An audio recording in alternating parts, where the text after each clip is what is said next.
Hmm.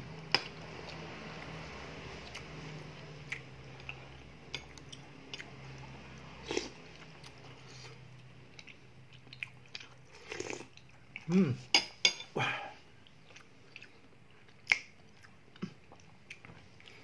Hanya di Indonesia dengan 3.500 bisa makan soto. Sotomi. Indomie seleraku. Hebat kan? Oke. Untuk para tantiners, buat teman-teman semua yang beberapa hari ini gundah gulana, ya, melakukan withdraw, kok nggak bisa-bisa. Jadi mengirim USDT dari TT ke exchanger yang lainnya, ke Indodax kah, ke Pintu kah, toko kripto kah, ke Binance kah, teman-teman nggak bisa, ya. Mungkin teman-teman harus lihat itu adalah yang pertama, apakah teman-teman sudah benar menuliskan alamatnya, ya. Alamatnya. Jadi alamatnya sama gitu loh ya. Menggunakan BEP 20 ya, Binance Change. Jadi kalau misalnya alamatnya beda ya pasti udah kayak Ayu Ting Ting. Di mana? Di mana? Di mana? Jadi alamat palsu. Itu bisa jadi. Kenapa koin kita tidak bisa terkirim ke alamat yang kita tuju? Misalnya gue dari Titi ke Indodax.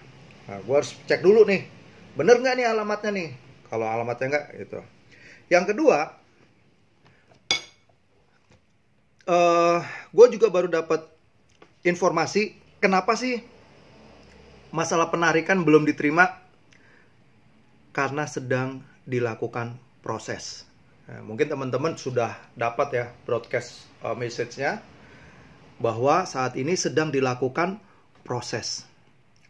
Dan memang lambat karena prosesnya menggunakan manual, secara manual. Mungkin tim adminnya lagi ngecek nih, bener nggak nih akun yang melakukan penarikan ini benar-benar akun real atau akun fake, seperti itu.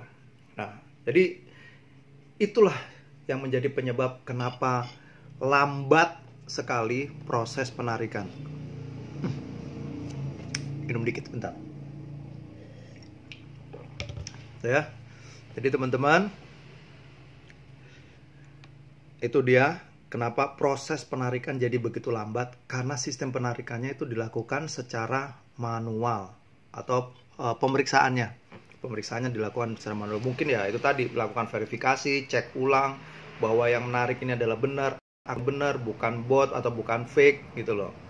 Ya, kalau menurut gue sih ya sesuatu hal yang sangat wajar sih ya yang dilakukan oleh sebuah exchanger untuk memastikan, karena ya itu hal yang lumrah lah. Yang kedua, ada juga keluhan akun dibekukan. Nah, akun dibekukan ada yang sampai 10 tahun. Wadidaw. Ya kalau sampai 10 tahun ya nggak apa-apa lah ya. 10 tahun lagi baru dibuka, ternyata harganya udah selangit. Ya. Memang ada beberapa akun-akun yang sedang diproses, ya, sedang diproses. Makanya mereka dibukukan. Untuk apa? Untuk memastikan itu tadi ya, untuk memastikan bahwa itu bukan akun palsu, bukan bot, terus bukan fake. Dan yang kedua, memastikan bahwa dalam proses untuk mendapatkan CTC-nya itu dilakukan secara benar, bukan ilegal. Kan banyak nih teman-teman yang waktu kemarin-kemarin pada waktu buat akun tuh ada yang bikin akun sembarang asal yang penting dapat CTC gitu loh. Nah sekarang nih lagi dipilah nih, lagi disortir nih akun-akun tersebut ya, akun-akun tersebut. Jadi kalau teman-teman mungkin yang untuk akun-akunnya terindikasi melakukan kecurangan, ya pasti akan dibekukan. Kecuali teman-teman bisa banding ya. Aku rasa ini juga hal yang wajar ya. Banyak kok akun-akun kita yang ya bukan hanya akun exchanger sih, menurut aku ya akun-akun sosmed dibekukan, di freeze untuk beberapa hari, beberapa bulan, sama aja lah kayak gitu ya. Jadi apa yang kita alami saat ini normal, menurut gue ya, wajar-wajar aja. Kenapa sih kok penarikannya lama? Ya karena itu tadi lagi dilakukan proses secara manual, jadi lambat sekali. Dan yang kedua, kalau seandainya akun-akun yang dibukukan itu ya karena terindikasi melakukan kecurangan, melakukan tindakan ilegal untuk mendapatkan CTC-nya. Nah itu makanya dibukukan. Ya dibawa asik aja, dibawa santai aja teman-teman. Ya gue sih paham ya, gue juga ngeri lah ya. Nggak ngerti, gue juga ngerti lah teman-teman pasti butuh duit. Aduh gue pengen cairin, ya iyalah gue juga butuh gitu loh ya. Tapi ya mau gimana lagi, memang lagi sistemnya seperti itu. Teman-teman nggak perlu panik, nggak perlu berkecil hati, nggak perlu kecewa, nggak perlu ngamuk-ngamuk. Ingat, ini semua kita dapatkan secara gratisan. Jadi kalau memang terkesan kayaknya agak sulit, agak ini, ya wajar, itu aja. Karena apa?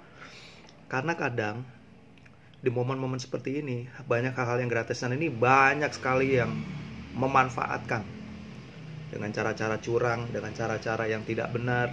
Jadi kasihan dampaknya buat teman-teman yang memang benar-benar serius, benar-benar ngejalanin ini, terkena dampak juga, terkena imbas juga ya. Tapi dibalik itu semua ya ini untuk kebaikan kita bersama ya. Inilah yang bisa gue update, gue informasikan ke teman-teman. Apa sih yang menjadi penyebab kenapa penarikan begitu lama ya. Yang kedua, kenapa kok akun di freeze atau dibekukan ya. Jadi teman-teman, gue harap sekarang sudah ngerti. Teman-teman bersabar saja. Kalau saran gue ya, dari koin yang ada mendingan teman-teman istilahnya tuh dikembangkan, di trading dari 100 bisa jadi 120, 150, jadi 200 seperti itu. Toh kita dapetinnya juga secara gratis. Kenapa nggak kita kembangkan daripada kita pusing-pusing buru-buru mau kita WD, kita mau tarik. Ya memang kita butuh duit ya, tapi ya kalau kita ngelihat bahwa CTC ini memiliki satu potensi yang besar ke depannya, kenapa kita nggak menahan diri sedikit saja seperti itu. Ini opini gue tidak mewakili TTX atau apapun, tapi ini gue sebagai opini sebagai rakyat jelata, dan gue tidak berusaha untuk menghibur atau menenangkan teman-teman, enggak. Ini hanya opini saja ya, dan gue menyampaikan apa yang gue dapat di grup tentang permasalahan kenapa penarikan terlambat, kenapa akun dibekukan. So, gue rasa ini sudah terjawab. Tetap semangat. Pesan gue cuma satu: jadikan hidup lo lebih asik dan jadi bermakna buat diri sendiri dan juga buat orang lain. Sukses.